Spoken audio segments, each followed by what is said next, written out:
अवधूत चिंतन श्री गुरुदेव दत्त. श्री स्वामी समर्थ. तर श्रोते हो, 19व्या अध्यायामध्ये आपण औदुंबराचं महात्म्य पाहिलं. तर आता 20व्या अध्यायामध्ये आपण ब्राह्मण स्त्रीची पिशाच्य बाधा कशी दूर झाली हे श्रवण करणार आहोत. चला तर मग 20वा अध्याय श्रवण करूयात. श्री गणेशाय नमः. श्री सरस्वते नमः. श्री गुरुभ्यो नमः. श्री कुलदेवताय नमः.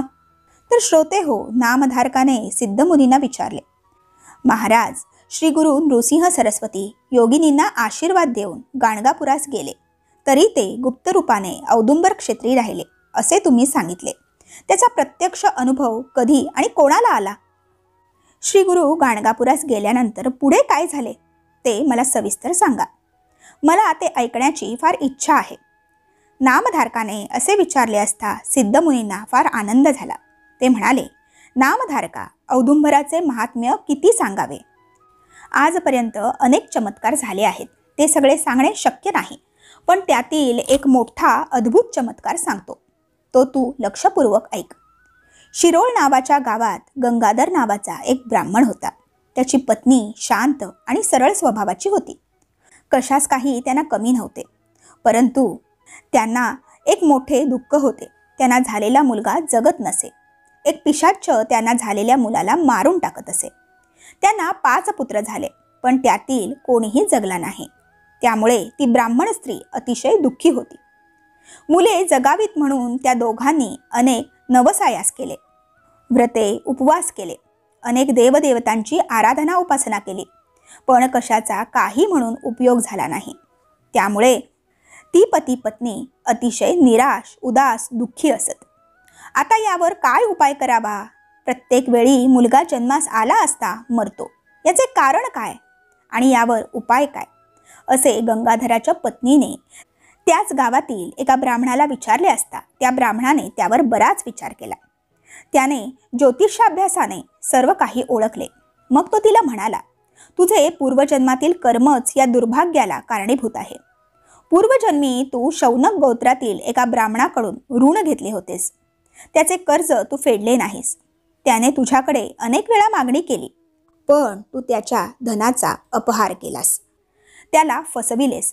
तो द्रव्यलोभी होता. शेवटी त्याने पैशासाठी प्राण सोडले. त्याच्या मृत्यूला तूच कारणीभूत झालीस.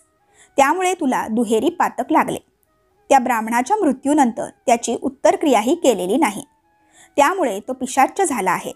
तो तुझा गर्भपात करतो आणि मुलाचा जन्म झाला तर तो त्याला मारून टाकतो. यातून सुटण्याचा एकच मार्ग आहे. त्या ब्राह्मणाची तू उत्तरक्रिया कर, म्हणजे त्याला सद्गती प्राप्त होईल. श्राद्धकर्माच्या निमित्ताने त्याच्या शौनक गोत्रातील ब्राह्मणास 100 रुपये दान कर, म्हणजे त्या ब्राह्मणाच्या द्रव्याचा अपहार केल्याचा दोष जाईल. अगोदर तू कृष्णातीरी जाऊन 1 महिना उपवास व्रत कर. तेथे कृष्णा पंचगंगा संगमावर अनेक तीर्थे आहेत. तेथे औदुंबर वृक्ष आहे. तेथे तू औदुंबराची आराधना कर. तेथील पापविनाशी तीर्थात स्नान करून औदुंबराला 7 वेळा पाणी घाल. श्री गुरूंच्या चरणांवर अभिषेक करून यथासांग पूजा कर. असे 1 महिनाभर कर. तेथे श्री गुरु नृसिंह सरस्वतींचे वास्तव्य आहे. मी सांगितले तसे केलेस की श्री नृसिंह सरस्वतींच्या कृपेने तू पापमुक्त होशील. तुला शतायुषी पुत्र होतील.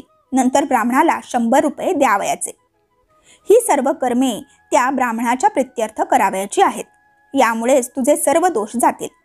तुझ्याजवळ धन नसेल तर तू चिंता करू नकोस. तू मनोभवे श्री गुरूंची सेवा कर. ते कनवाळू आहेत. ते तुला पापमुक्त करतील. हे ऐकून त्या ब्राह्मण स्त्रीचे समाधान झाले. मग ती औदुंबर क्षेत्री आली. तेथे तिने संगमात स्नान करून श्री गुरूंची पूजा केली. औदुंबर वृक्षाला प्रदक्षिणा घातल्या. याप्रमाणे 3 दिवस सर्व काही यथासांग केले. 3ऱ्या दिवशी ती झोपेत असताना तो आत्महत्या केलेला ब्राह्मण आला व तिला दरडावून म्हणाला, तू माझे 100 रुपये दे, नाहीतर तुला ठार मारेन. इतकेच काय, मी तुमचा वंश वाढू देणार नाही.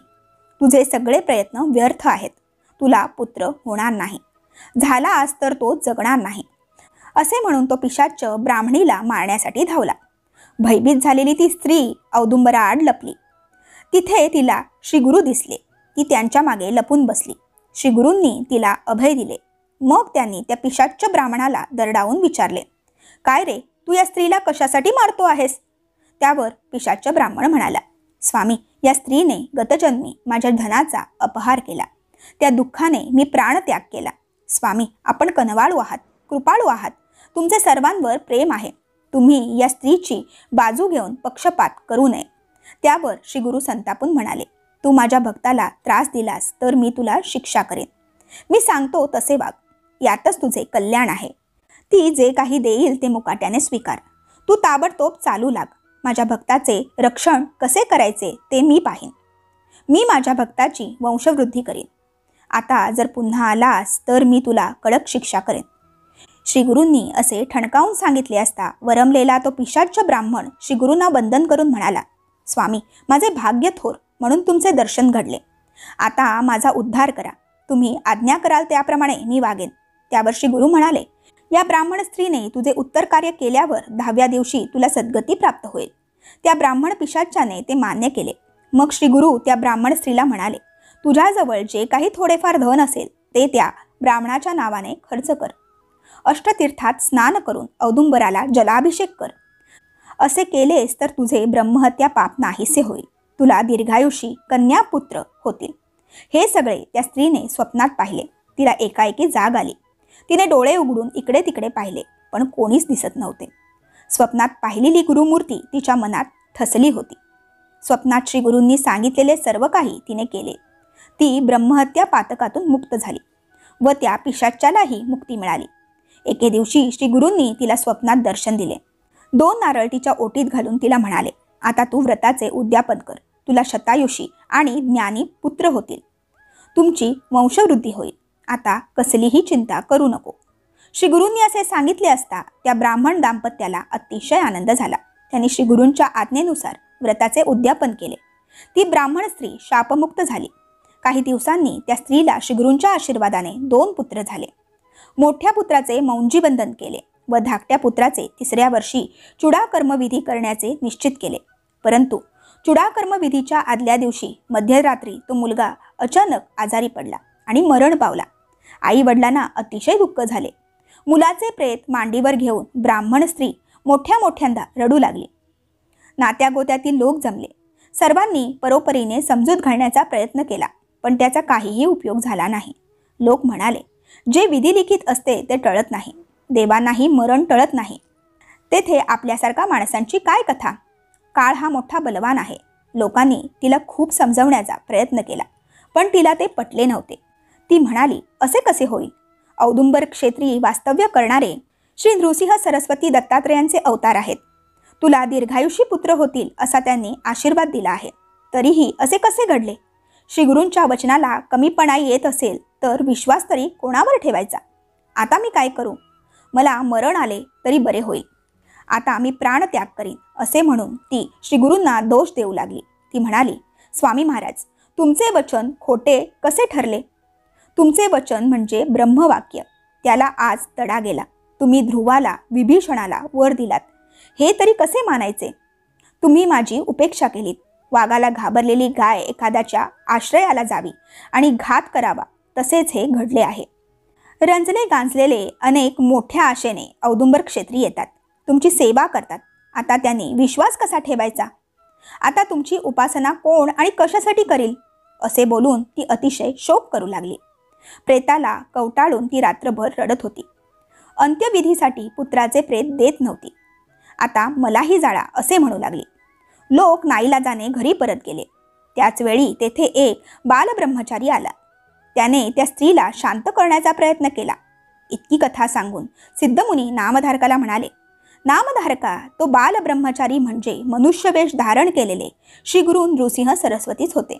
त्यांनी त्या स्त्रीला शांत करण्यासाठी जो उपदेश केला, मी तो तुला आता सांगतो.